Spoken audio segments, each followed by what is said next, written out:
ইন্নাস সালাতা তানহা আনিল ফাহশাই ওয়াল মুনকার।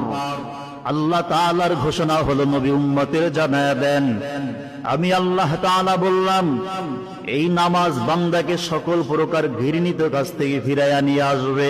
শুধু তাই না, বান্দা জাহান্নামী বান্দাটাকেও নামাজ জান্নাতি বানায়া দিতে পারে।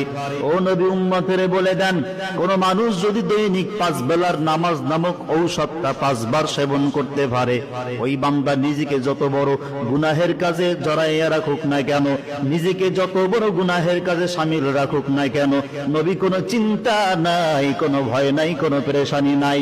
উম্মতের জানায়া দেন, উম্মত যদি 5 বেলার নামাজ ঘরে বাইরে চালু করতে পারে, আমি আল্লাহ মাসুম বাচ্চা মায়ের পেট থেকে বের হইলে যেইভাবে নিষ্পাপ বেগুনাহ থাকে, আমি আল্লাহ তাআলা 5 বেলার নামাজের বিনিময় ওই গুনাহগার উম্মতের গুনাহ মাফ করিয়া